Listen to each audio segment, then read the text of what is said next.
Good day, my name is Sky, and I appreciate you spending some study time with me. I'm here to help you make money in online poker by teaching you key strategies and getting you to take action. Happy Thanksgiving, everybody! Yep, it is Thanksgiving Day tomorrow as of the date of this podcast release, so I want to wish all my fellow Americans Happy Thanksgiving, and of course, to the rest of the world. One thing I do want to say is that I owe all the success for Smart Poker Study and the Poker Forge to all of you who are listening right now. I really do appreciate your listening. I have such gratitude to each and every one of you. So thank you very much for being a Smart Poker Study podcast listener, and happy Thanksgiving. So today's episode, 5-question Q&A. You're really going to like this one. Got some great answers to some awesome questions from poker peeps like you who listen to the show. Go to the show notes page, smartpokerstudy.com/pod465 to help you take notes. And while you're there, click on that Black Friday banner for the Poker Forge. We got 50% off an annual subscription to the Poker Forge. It's like paying just $29 per month. So go there right now, smartpokerstudy.com/pod465, or go directly to thepokerforge.com. Okay, let's get to your questions and my answers. Gambate! Woohoo! I'm a college man! I won't need my high school diploma anymore! I am too smart! I am too smart! I am too smart! I am too smart! S-M-R-T! I mean S-M-A-R-T! Question number 1 is about tournament statistics analysis, and this is from an anonymous user on YouTube. This person says, I'm looking for quote-unquote optimal statistics to compare in my Poker Tracker 4 reports to help plug leaks in MTTs. Do you have any suggestions? Well, thanks for this question. Now, in cash games, there are quite often optimal stats because we know what your average winner, how often they c-bet, how often they 3-bet, how often they fold to c-bets, all that jazz. But for tournaments, it's a different story. There are truly no optimal win rates. This is because of how the dynamics change in a tournament over the course of the tournament. Whereas cash games, it's kind of static. Here are the dynamics that kind of affect how you play, how your opponents play in a tournament. You got changing stack sizes due to the blind increases and antes increasing. You have the lead up to the bubble itself, and the bubble burst. You also have the lead up to the final table, and then of course final table play. There are also ICM considerations for those who think about that. There are different buy-ins, high buy-ins like $50, $100 buy-ins, and there's the lower buy-ins, $3 and $5 buy-ins. If you play a combination of both, you might be a different player in the higher buy-ins versus the lower buy-ins, maybe due to the player pool that you're playing with, but also due to the money on the line. Maybe you're very tight and you play scared money in the higher buy-ins, but you're very loose and comfortable in the lower buy-ins. There are also different speeds, regular speed, turbo speed, hyper turbos as well. And there's different formats, freeze-outs, rebuys, bounties, tournaments, satellite tournaments, spin and go. There's all in or fold even, right? There's so much stuff. There's also 6-max, full ring. There's heads up. And lastly, there's MTT versus sit and goes. And if you're a sit and go player, there's tons of different styles of sit and goes too. So there are no optimal stats for tournament play. But here's how I would recommend that a tournament player analyze their statistics and their win weights. First, analyze higher buy-ins versus the lower buy-ins. So separate those in your database. Also, separate sit-and-go play and multi-table tournament play as well. And then separate formats as necessary. And if you think about it, 2 very easy examples, bounty tournaments and satellite tournaments, you're probably a very different player in those 2. Your opponents are different players in those 2. So that's already a ton of different formats or different groupings to be analyzing, which that's tough, but you got to figure out for yourself how you can group the tournaments that you play together to give you some realistic numbers to be analyzing. Next, once you separate this out, you want to analyze your numbers in total without running any filters. But then you also have to filter for different starting stack sizes. And the reason why is because I'm sure you already know this. You play differently with different starting stacks. Think about how often you call pre-flop, you open raise, you 3-bet, you c-bet, you call c-bets, how often you face shoves at the different stack sizes. So you want to filter for different starting stacks, 0 to 10 big blinds, 10 to 15, 15 to 20, 20 to 30, 30 to 50 big blinds, and then 50 big blinds and greater. So it's possible you might be looking at 10 different sets of numbers based on all the information I already said. But when you're analyzing your statistics, you want to ask yourself this question. If I saw this statistic on an opponent, how can I exploit it? If you can answer that with a super easy exploit, then you probably found a leak of your own. For example, maybe when you filter for 50 big blinds or greater, you raise, and then call 3-bets 80% of the time.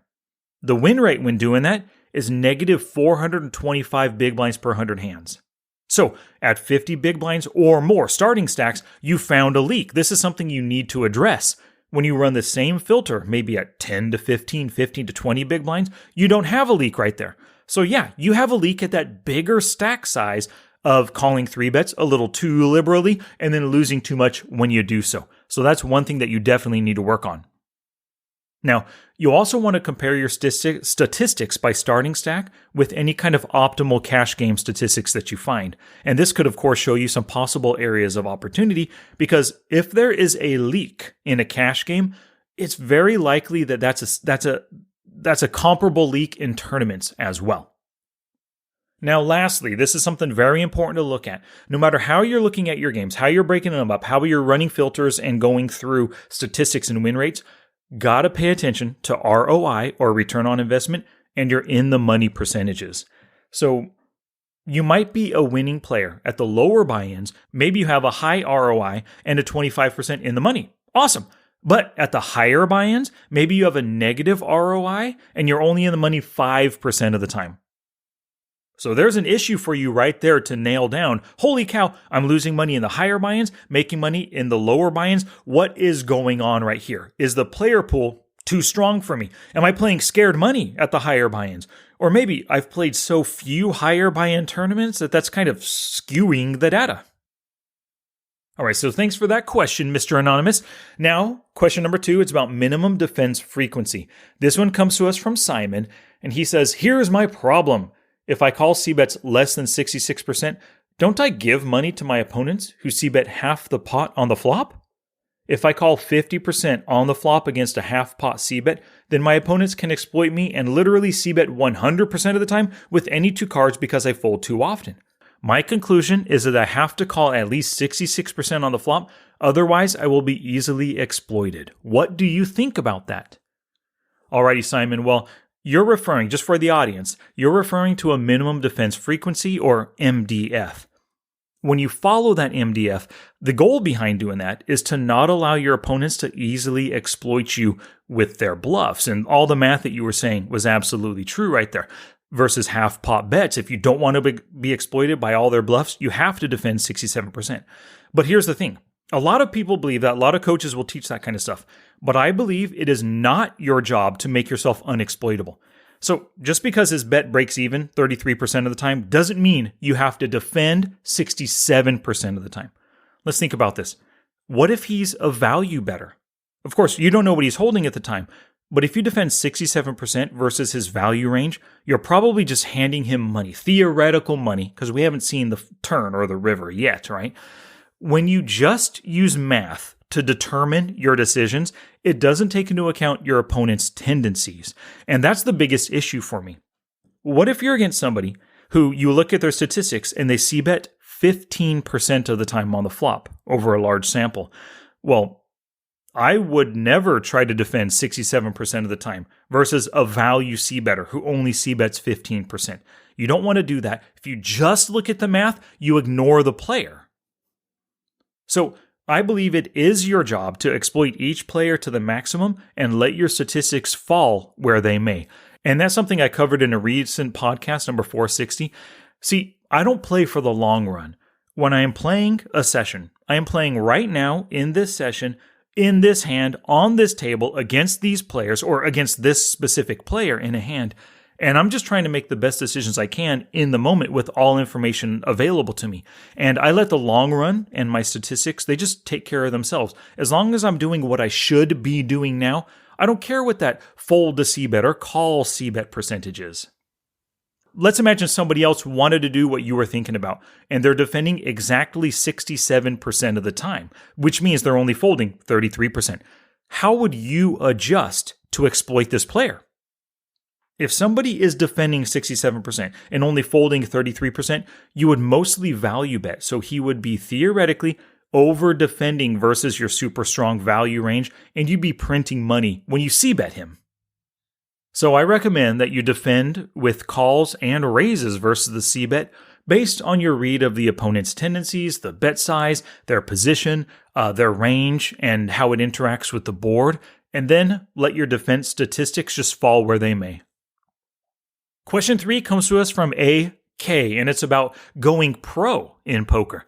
This is what AK says. I'm an aspiring poker player who has been playing recreationally since 2020. I consider myself a break-even player, but I have faced losses primarily due to the rake structure they have for micro-stakes players. Now that I have built up enough of a bankroll to start playing NL50, I am interested in seeking assistance to improve my game and make the transition from a recreational player to a professional poker player. Can you help me with this? And thank you very much for the question, AK, but honestly, I can help you with studying, strategies for studying, and also strategies for analyzing your game, your statistics, your win rates, finding leaks, and all that kind of stuff. And I can give you strategies for getting profitable at the micro stakes, but I am not a coach for aspiring poker pros. I've never played as a pro, nor have I coached any pros, so I just wouldn't be a good fit. There are so many better coaches out there who are professional players as well. Those are the guys that you definitely should look up. But I do recommend 4 things for aspiring pros. Number 1, it's that you record your statistics and win rates every week so that you can analyze them and find your leaks. Whatever leaks you find, that's what you must be working on. The second recommendation, study and then practice everything you learned. That means if you learn a new strategy today, you want to not learn anything new until you've had a chance to practice that strategy in-game over and over again through hundreds, if not thousands of hands, and then review a ton of hands related to that situation as well. You want to move on and learn something new when you've actually put in the time, you feel comfortable, you have a good grasp of that strategy, and you feel ready to move on and learn something new. My third recommendation, learn hand reading. If you don't already know it, AK, and anybody else, learn hand reading as soon as possible and do at least one hand reading exercise every single day. This is going to improve your study efficiency, as well as it's going to make you a better in-game reader of your opponents, and it's going to help you make plays that exploit your read on them. And the fourth recommendation, you said that you've built a bankroll, and you actually said in your question, you want to go from a recreational player to a professional poker player. My guess is this means that you have a full-time job right now, or maybe part-time. Do not go pro and quit your day job until you take a week off and you see how playing full-time, how you enjoy it. Put in 40 to 60 hours, kind of what you imagine a pro would be putting in to playing online poker or live poker, if that's what you're playing as well. But put in that time, take a week off, see how you enjoy it. If you think it's right for you, it's probably a good indication that, hey, going pro could be the way to go. But if you hate that 40 hours, if you get to 30 hours that week and then you don't want to play anymore, then it's possible that going pro is not in the cards for you. This next question comes from Frank, and it's about adjusting to their adjustments. Here's what Frank says. Currently, I have a number of inquiries related to repeatedly using the fold to flop c-bet statistic of one of my opponents, which is currently at 90%. I want to make my opponent fold. However, he might catch on and adapt his gameplay. How should I navigate the situation, especially if he starts raising? Once my opponent adjusts his behavior due to my repeated use of this statistic, what's the value of the statistic? And lastly, considering the changing dynamics, how should I proceed? Should I continue using the stat and attempting to induce folds, or should I switch to a different strategy? So a lot of questions right there from Frank regarding adjusting, or potentially adjusting to their adjustments to you. Here's how you're going to adjust right now, Frank. Number 1 is to keep exploiting them until they adapt. So don't anticipate the adaptation, just keep going. This statistic at 90% folding to flop c-bet, that's a habit that they've ingrained into their game. Keep exploiting it as long as they are giving in, repeating that habit and giving you the pots, right? Here's the thing though. Once you get the sense that they're going to start defending more, you can choose to not make those marginal bluffs. So for example, let's say you open raised and they called in the big blind. Heads up on the flop, you hold 9-7 suited, and the flop comes down maybe ace-10-4, and you have no redraws to like a backdoor flush, and you barely have a backdoor straight draw, 9-7 on the ace-10-4. So go ahead and just check back with such a weak hand. If he checks the turn, maybe go ahead and now fire a bluff bet, because he showed weakness twice by checking out of position after you checked on that ace-high board on the flop. The second answer to one of your questions, you would ask what is the relevance, what is the importance of that statistic anymore? Now, the thing is that stat is still valuable even if he does adapt. Like I said already, a statistic over a large sample, that shows his general tendency or his habits in that situation. Over whatever sample size, you've seen that he has a habit of folding 90% to C-bets. So he might adjust right now in game against you. But the thing about habits is that they're always going to re-emerge later this session or the next session. So continue to refer to that statistic and exploit it whenever you think that exploit is going to work. And then number 3, count on his adjustment, but he probably won't just a full 180 degrees and then become a 100% defender. So like I said originally, just be more judicious in your use of the strategy of bluff c-betting. If you don't think he's going to fold and you have a very, very low equity hand, just don't c-bet bluff. If he now suddenly defends every single time, then make a very simple switch. Just think about, ignore what his current statistic is. If he suddenly hates you and he hates your c-bets and he wants to defend every time, what should you do? Yeah, the answer is to only c-bet for value. He's not going to fold anymore, so just flip the script on him. Now you're only going to c-bet for value. He's not going to defend. He's going to call, and he's going to raise with weaker hands. Boom! You get his whole stack. All right, last question comes to us from Ross. It's about free play poker. I was wondering if you had any tips on the types of things players should focus on who are playing exclusively free online poker. When there are no stakes whatsoever other than the time you've spent on the table, you obviously encounter all sorts of types of players who have various approaches and motivations. To me, it makes it difficult to really come up with a game plan or strategy. What would you suggest I focus on? Great question, Ross, and I don't play free play poker, but here's what I would do. I would focus on having a reason for every play that I make, and I would put them on a range when I'm making my play. So for example, when you bet or raise, the only reason to bet or raise is to get them to fold, or you want to earn value from weaker hands. So before you value bet, name hands in their range that can call and give you value. Before bluff betting, name hands that they have in their range that they can fold. So you have a reason for the play that you're making, and you're thinking about their range of hands at the time. Before you call, make sure that you're calling because you have a hand ahead of their betting range. If you can name hands that he's betting that your hand is ahead of, you're good to go for calling.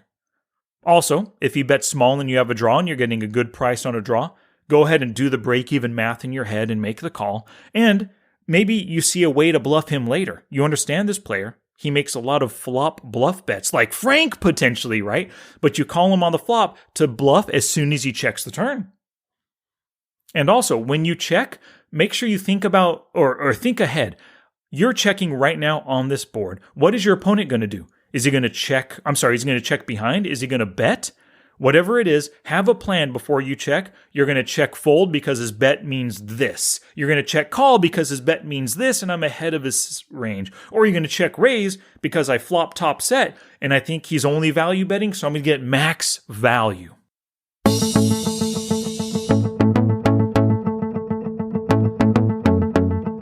Alrighty, thank you so much for listening today. Once again, go to the show notes page, smartpokerstudy.com/pod465. And then while you're there, check out the Black Friday Poker Forge deal, 50% off an annual membership. It's like only paying $29 per month for an entire 12 months of crushing microstakes online poker cash game strategy and training.